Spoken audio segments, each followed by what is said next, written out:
હવે પાંચમો પ્રયોગ છે. એમાં જે ગેલ્વેનોમીટર છે બરાબર છે, એમાં જે ઇચ્છિત અવધિ છે 0 થી 30 mm ધરાવતા જે એ મીટર છે અને 0 થી 3 વોલ્ટ ધરાવતા વોલ્ટ મીટરમાં રૂપાંતર કરવાનું છે બરાબર છે.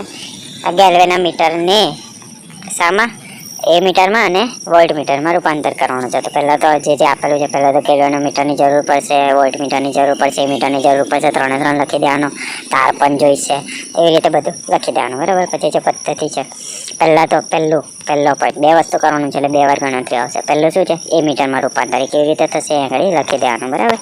પછી એનો વિદ્યુત પરિપથ એ મીટર માટે પહેલાં તો જે ગેલ્વેનોમીટર છે એ આપણે એ જોડે કનેક્ટેડ કરીશું બરાબર. અને એની જોડે અહીંયા આગળ એસ નામનો અવરોધ આવશે બરાબર, નાનો અવરોધ. પછી એની જોડે પાછળ આગળ આ મોટો અવરોધ આવશે, એની જોડે એક સ્વિચ આવશે અને એક બેટરી આવશે બરાબર. પૂરું. એના અવલોકનોમાં પહેલાં તો ગેલ્વેનોમીટરનો અવરોધ જે જી છે એ આપેલો છે, કેટલો છે 81.44, અને કે ફિગર ઓફ મેરિટ એટલે કે આપેલો છે 1.8 × 10⁻⁵ બરાબર છે. હવે જ્યારે તમે લોકો અવલોકનો કરશો ત્યારે તમને આ બધી વેલ્યુ મળશે. કેવી રીતે મળશે? તો કે જે ગેલ્વેનોમીટર છે એમાં શૂન્યની એક તરફ કેટલા વિભાગો છે? તો કે એ 30 છે. તમે જ્યારે અવલોકન કરશો તમને ખબર હશે કે કેવી રીતે ગણવાનું છે, કેવી રીતે પ્રેક્ટિકલ કરવાનું છે. તો પ્રેક્ટિકલ કરતી વખતે આ બધી તમને વેલ્યુ મળશે. તો કેટલી મળે છે? 30 મળે છે બરાબર છે. પછી એ જે n વિભાગનું પૂર્ણ સ્કેલ આવર્તન ઉત્પન્ન કરવા માટે જે વિદ્યુત પ્રવાહ કેટલો I જે છે એ શું છે? K × n છે બરાબર. તો K કેટલા છે? તો કે 1.8 × 10⁻⁵ n કેટલા છે? 30 છે. તો આ બેનો ગુણાકાર કરીશું તો આપણને જવાબ મળશે 0.54 એમ્પિયર મળશે. કેટલો મળે છે? એમ્પિયર. એને એમાં ફેરવવું હોય તો આ 10⁻³ નીકળી જશે. તો કેટલો રહેશે? 0.54 ma બરાબર. હવે તારની ત્રિજ્યા બરાબર, તારની ત્રિજ્યા તેમાં લઘુત્તમ માપ છે 0.001 સેન્ટીમીટર. એમાં ત્રુટી એટલે કે ભૂલ કેટલી છે? તો કે પ્લસ 0.005 અને -0.005 આટલી છે બરાબર છે. ઓકે. હવે આગળ પહેલાં તો મુખ્ય છે 0 બરાબર. કાપો છે 45 પર આવે છે. તો રીડિંગ કેવી રીતે લેવાનું? તો કે 0 વત્તા જે કાપો આવે 45 ગુણ્યા લઘુત્તમ માપ કેટલું છે? 0.001. એવી રીતે રીડિંગ મળે છે 0.045. એવી રીતે પહેલું રીડિંગ મળે છે, વ્યાસ મળે છે તારનો બરાબર. એ રીતે બીજાનો 0.046, પછી 0.044, 0.043. એવી રીતે અલગ અલગ તમે લોકો જ્યારે અવલોકન કરશો ત્યારે મળશે બરાબર. પછી સરેરાશ એટલે કે આ 4 સરવાળો કરી દેવાનો ને છેદમાં 4 બરાબર. એવી રીતે સરેરાશ મળી જશે બરાબર. 4 છે એટલે ભાગ્યા 4 કરવાના, 5 હોય તો 5 કરતા બરાબર. તો સરેરાશ વ્યાસ મારો આટલો આવે છે બરાબર. એની ત્રિજ્યા કેટલી થશે? આ સરેરાશ વ્યાસ છે, વ્યાસને ડી કહેવાય બરાબર. ત્રિજ્યા શું કહેવાય? ત્રિજ્યા એટલે કે d/2, d/2 બરાબર. તો ત્રિજ્યા શું થઈ જશે? આજે જવાબ આવ્યો ડી, એના છેદમાં 2 કરી દઈશું તો મને ત્રિજ્યા મળી જશે બરાબર. એનું અવરોધનું મૂલ્ય, દ્રવ્યનું મૂલ્ય તો એ કેટલું છે એ તમે લોકો ત્યાં આગળ માપશો. કેટલું થાય છે? 43 × 10⁻⁸ થાય છે. એ ઓમેગા મીટરમાં આવે છે. મારે એને સેન્ટીમીટરમાં ફેરવવું છે તો ગુણ્યા હું 10⁻² કરીશ બરાબર. -8 છે અને આ +2 છે તો શું થઈ જશે? -6. તો 43 × 10⁻⁶ થઈ જશે બરાબર. ગણતરીમાં શું કરવાનું છે? આમાં ખાલી અમુક જ સૂત્રો યાદ રાખવાનું છે. પહેલાં તો S, શંટનો અવરોધ S, એનું સૂત્ર શું છે? તો કે I G × G છેદમાં I_O - Ig બરાબર. તો આમાં સૌથી પહેલાં તો જે I_O છે એની રેન્જ છે 30 × 10⁻³ છે બરાબર. તો પહેલાં તો IG કઈ આપેલું છે? આપણે અહીં ઘરે જ કંઈક શોધ્યું હતું. IG આ રહ્યું, આપણે શોધ્યું હતું. કેટલું છે? 54 × 10⁻⁵. તો IGની જગ્યાએ લખીશ 54 × 10⁻⁵. G પણ આપણને આપેલું છે, આ રહ્યું 81.44. એ મેં લખી દઈશ. I_O આ રહ્યું 30 × -3. પણ અહીંયા આગળ I_O કેવી રીતે લખવાનું? અચ્છા હા બરાબર. 30 × 10⁻³ આની પણ ના જશો. અને IG કેટલું હતું? 54 × 10⁻⁵ બરાબર. 30 × 10⁻³ IG કેટલું હતું?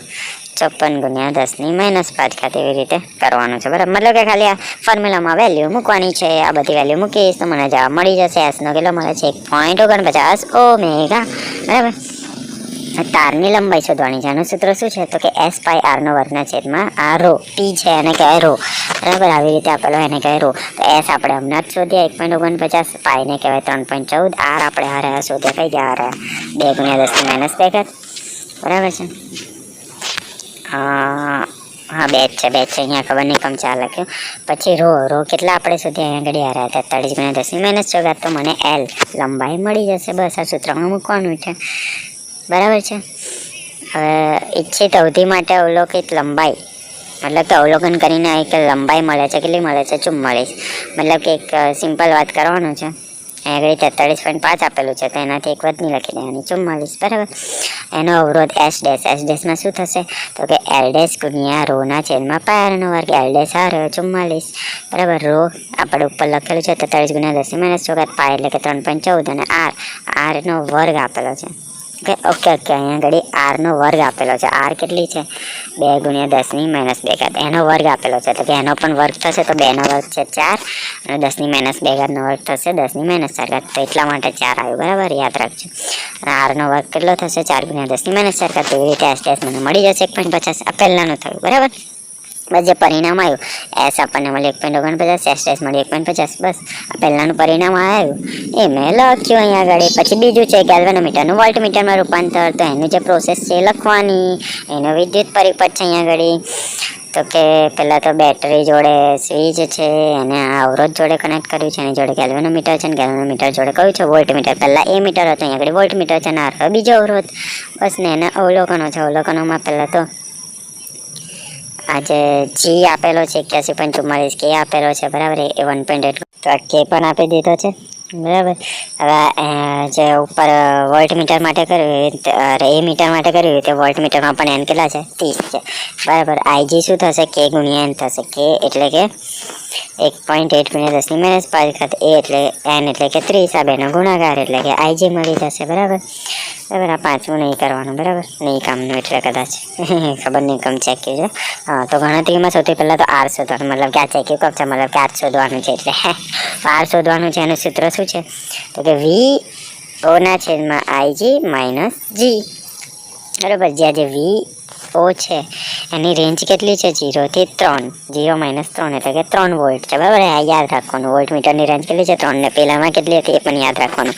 તો વી કેટલા છે 3 તો 3 લખ્યા. આઈજી આપણે શોધ્યા હમણાં જ 54 ગુણ્યા 10 ની -5 કરતા લખ્યું માઇનસ જી કઈ કયો જી આ રહ્યો માઇનસ જી અહીંયા આગળ લખી દીધું. કેલ્ક્યુલેશન કરીશું તો આ છેલ્લા કંઈક જવાબ આવશે. કેલ્ક્યુલેશન કરીશું પહેલાં આ લોકોએ શું કર્યું છે જો આની અંદર પહેલાં આટલા વસ્તુનું કેલ્ક્યુલેશન કરો છો. 3/54 ગુણ્યા 10 ની -5 કરી તો આટલો જવાબ મળ્યો -81.44, બરાબર છે. ઓકે. આ 10 ની 5 છે એ મારે જવાડવી હોય તો શું કરીશ તો કે 1 2 3 4 અને 5 એટલે કે અહીંયા કરી ના એવું નહીં કદાચ. ચાલ ને એ તો હવે એક મિનિટ 10 ની 5 છે એ મારે જવાડવી છે, બરાબર. તો પોઈન્ટ પછી 1 2 3 4 અને 5 આગળ પછી પોઈન્ટ મૂકી દેવાનો એટલે જવાબ શું આવશે 5.55, બરાબર. માઇનસ 1.44. આપણે કેલ્ક્યુલેટર કરીશું તો મને આર મળી જશે 54.74, બરાબર. તો પરિણામમાં લખી દેવાનું. ગેલ્વેનોમીટર 0 થી 3 નું હતું. આર આપણને મળ્યું 54.74. આર ડેશ પણ સેમ રહેશે. આર ડેશ ખાલી એક વધારે દેવાનું. અહીંયા 74 છે તો 75 કરતાનું. આઈજી આપણે શોધેલું છે 54 ગુણ્યા 10 ની -5 કઈ ગયું આ રહ્યું, બરાબર છે. આવી રીતે બસ ખાલી લખવાનું છે. ઓકે.